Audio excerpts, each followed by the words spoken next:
Assalamualaikum warahmatullahi wabarakatuh. Perkenalkan, nama saya Sinta Permatasari dengan NPM 22411045 dari kelas manajemen 22A. Saya di sini akan menjelaskan materi mengenai komponen sistem informasi dalam konteks organisasi. Ada beberapa macam dalam komponen tersebut. Yang pertama ada perangkat keras atau hardware dalam organisasi. Di dalam organisasi, perangkat keras mencakup komputer, server, perangkat penyimpanan, dan perangkat jaringan yang digunakan untuk mendukung operasional bisnis. Dalam konteks organisasi, perangkat keras bertanggung jawab untuk memproses data, menyimpan informasi, dan menyediakan akses ke aplikasi bisnis penting. Infrastruktur perangkat keras yang baik memungkinkan organisasi untuk bekerja secara efisien, meningkatkan produktivitas, dan mendukung kegiatan bisnis harian. Yang kedua ada perangkat lunak, software dalam organisasi. Dalam organisasi, perangkat lunak memainkan peran penting dalam menjalankan aplikasi bisnis. Perangkat lunak dapat berupa sistem operasional atau untuk menjalankan perangkat keras, aplikasi bisnis seperti ERP, CRM, dan HRM, serta perangkat lunak produktivitas seperti Microsoft Office. Dengan perangkat lunak yang tepat, organisasi dapat mengotomatisasi proses, mempercepat pekerjaan, serta menyediakan alat untuk manajemen informasi dan pengambilan keputusan.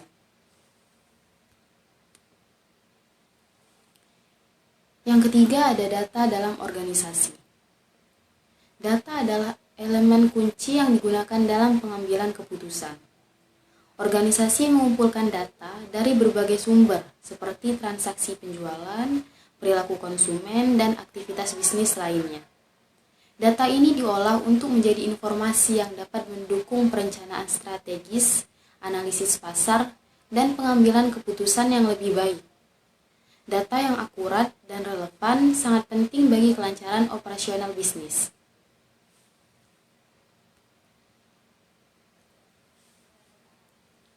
Yang keempat, manusia atau people dalam sistem informasi organisasi. Orang-orang di dalam organisasi termasuk pengguna akhir, analisis, manajer dan administrator sistem berperan penting dalam menjalankan dan memelihara sistem informasi. Pengguna akhir menggunakan sistem informasi untuk melakukan pekerjaan harian, sementara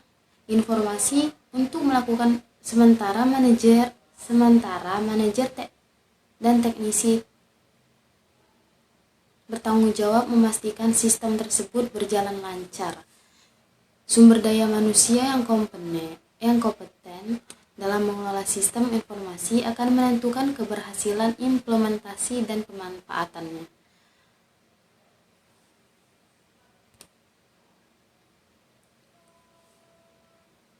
Baik, yang kelima ada proses dalam organisasi. Proses bisnis mencakup prosedur dan aturan yang digunakan organisasi untuk mengelola operasi sehari-hari. Sistem informasi memungkinkan organisasi untuk mengotomatiskan dan mengoptimalkan proses ini.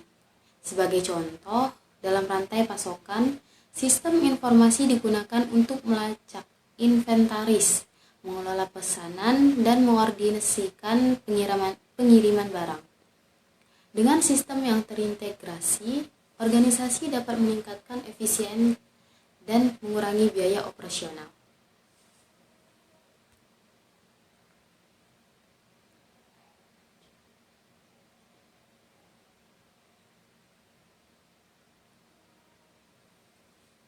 Yang keenam ada jaringan dalam organisasi. Dalam organisasi, jaringan komunikasi memainkan peran penting untuk memungkinkan komunikasi internal dan eksternal. seperti internet dan sistem komunikasi berbasis cloud memungkinkan karyawan di berbagai lokasi untuk bekerja sama secara efisien. Jaringan ini juga memungkinkan integrasi antar departemen dan cabang perusahaan, sehingga data dapat dibagikan dan diakses secara real time. Yang terakhir ada prosedur dalam organisasi. Prosedur adalah aturan dan pedoman yang mengatur penggunaan sistem informasi di dalam organisasi. Prosedur ini dirancang untuk memastikan bahwa sistem digunakan secara efektif dan aman. Sebagai contoh, kebijakan keamanan informasi mengatur bagaimana data sensitif dilindungi dari akses yang tidak sah. Sementara, prosedur backup memastikan data selalu tersedia jika terjadi kegagalan di sistem. Kesimpulan dari materi yang saya berikan ini yaitu sistem informasi dalam konteks organisasi terdiri dari beberapa komponen utama yang bekerja secara sinergis untuk mendukung operasi, manajemen, dan pengambilan keputusan. Perangkat keras menyediakan infrastruktur fisik untuk memproses dan menyimpan data, sementara perangkat lunak menjalankan aplikasi yang membantu otomatisasi dan produktivitas. Data berfungsi sebagai sumber utama informasi yang diolah menjadi dasar pengambilan keputusan strategis. Manusia memainkan peran kunci dalam mengelola dan memanfaatkan sistem informasi, sedangkan proses dan prosedur mengatur cara kerja organisasi untuk memastikan efisiensi dan keamanan sistem. Jaringan memungkinkan konektivitas dan komunikasi internal maupun eksternal, memastikan kolaborasi yang efisien di seluruh organisasi. Kombinasi komponen ini memungkinkan organisasi untuk beroperasi secara lebih efektif, meningkatkan produktivitas, dan saling lebih baik dalam lingkungan bisnis yang dinamis. Sekian, terima kasih. Saya akhiri. Wassalamualaikum warahmatullahi wabarakatuh.